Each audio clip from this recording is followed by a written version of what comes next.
नमस्कार मित्रांनो. ज्ञान, सत्ता आणि मोहाच्या एका अशा कथेमध्ये तुमचं स्वागत आहे, जिथे एका महान विद्वानाने आपला आत्मा सैतानाला विकला. ही कथा आहे क्रिस्टोफर मार्लोने लिहिलेल्या डॉक्टर फॉस्टस या अजरामर ट्रॅजेडीची. जर्मनीतील विटनबर्ग युनिव्हर्सिटीमध्ये डॉक्टर फॉस्टस नावाचा एक अत्यंत हुशार आणि विद्वान गृहस्थ राहत होता. त्याने तर्कशास्त्र, वैद्यकशास्त्र, कायदा आणि धर्मशास्त्र अशा सर्व विषयात प्रभुत्व मिळवलं होतं. पण त्याला वाटलं, मी हे सगळं मिळवलं, आता काय? मानवी ज्ञानाची ही मर्यादा मला तोडकी वाटत आहे. त्याच्या मनात असीम ज्ञान आणि शक्ती मिळवण्याची प्रचंड महत्वाकांक्षा होती. डॉक्टर फॉस्टस जादूटोण्याच्या पुस्तकांकडे पाहतो. 2 एंजल, गुड एंजल आणि इव्हिल एंजल त्याला सल्ला देतात. ह्या असमाधानातूनच फॉस्टसचे मन ब्लॅक मॅजिककडे वळले. त्याचे मित्र वाल्डेस आणि कॉर्नेलियस त्याला जादूटोणा शिकवतात. फॉस्टस जेव्हा काळ्या जादूचा प्रयोग करतो तेव्हा 2 एंजल येतात.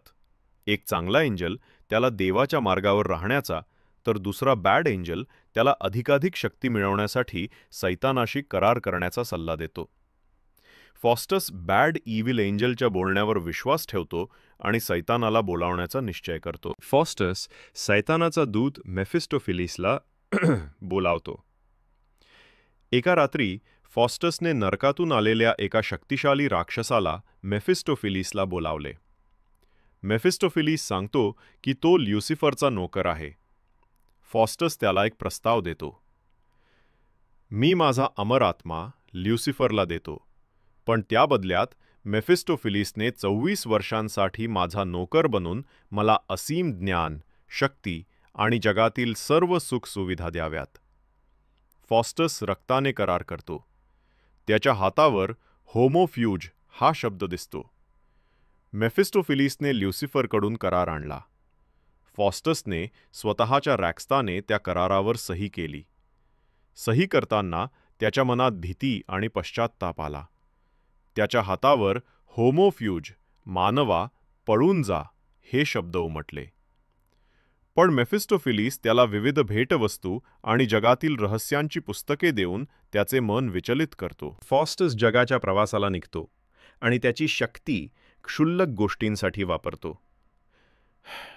कराराप्रमाणे फॉस्टसला पुढील 24 वर्ष असीम शक्ती मिळाली. मेफिस्टोफिलिसच्या मदतीने तो जगाची सैर करतो. तो स्वर्गातील ग्रहतारे, पृथ्वीची रचना अशा अनेक गोष्टींचे ज्ञान मिळवतो. मात्र हळूहळू त्याची मोठी महत्वाकांक्षा क्षुल्लक गोष्टींमध्ये हरवून जाते.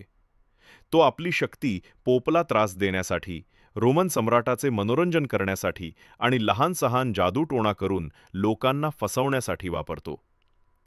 त्याने अलेक्झांडर द ग्रेटचा आत्मा बोलावला. एका घोड्याच्या विक्रेत्याला फसवलं. पण मोठी अर्थपूर्ण गोष्ट तो करू शकला नाही. 24 वर्षापैकी अनेक वर्ष मजेत आणि निरर्थक गोष्टींमध्ये वाया गेली. जसा जसा कराराचा शेवट जवळ येऊ लागला तसा तसा फॉस्टसला पश्चात्ताप होऊ लागला. एक दयाळू वृद्ध गृहस्थ त्याला भेटतो आणि पश्चात्ताप करून देवाकडे क्षमा मागण्यास सांगतो. फॉस्टसचा आत्मा दुभंगला जातो. एका क्षणाला त्याला पश्चात्ताप करावासा वाटतो, पण दुसऱ्याच क्षणाला तो सैतानाच्या भीतीने गुडघे टेकतो. मेफिस्टोफिलिस त्याला धमकावतो आणि फॉस्टस पुन्हा एकदा देवाकडे पाठ फिरवतो. फॉस्टस हेलेन ऑफ ट्रॉयला बोलावतो. आयुष्याच्या शेवटच्या क्षणी आपल्या वेदना आणि भीती विसरण्यासाठी फॉस्टस मेफिस्टोफिलिसला जगातील सर्वात सुंदर स्त्री हेलेन ऑफ ट्रॉयचा आत्मा बोलावण्यास सांगतो. तिचं सौंदर्य पाहून तो हरवून जातो. हा क्षण त्याच्या अंतिम पतनाचा आणि मोहाचा कळस होता. 24 वर्षांची मुदत संपायला फक्त 1 तास उरला आहे. फॉस्टसच्या मनात प्रचंड भीती, दुःख आणि पश्चात्ताप आहे. तो स्वतःच्या बुद्धीला आणि महत्वाकांक्षेला दोष देतो.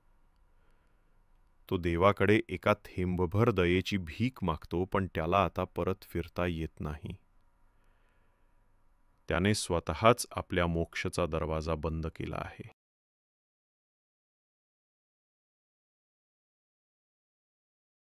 सैतान आणि राक्षस फॉस्टसला घेऊन जातात. रात्रीचे 12 वाजतात. ता फॉस्टसच्या खोलीत येतात. त्याचे हृदयद्रावक रडणे आणि ओरडणे ऐकू येते. राक्षस त्याला नरकात घेऊन जातात. दुसऱ्या दिवशी सकाळी त्याचे मित्र विद्वान त्याला खोलीत मृत अवस्थेत पाहतात. त्याचे शरीर तुकड्यांमध्ये विखुरलेले असते.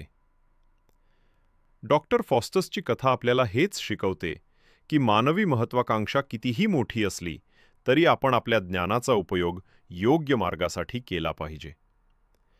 असीम शक्तीच्या मोहात पडलेल्या या विद्वानाने आपले सर्व सामर्थ्य क्षुल्लक गोष्टींमध्ये गमावले आणि स्वतःच्या आत्म्याचा सौदा केला.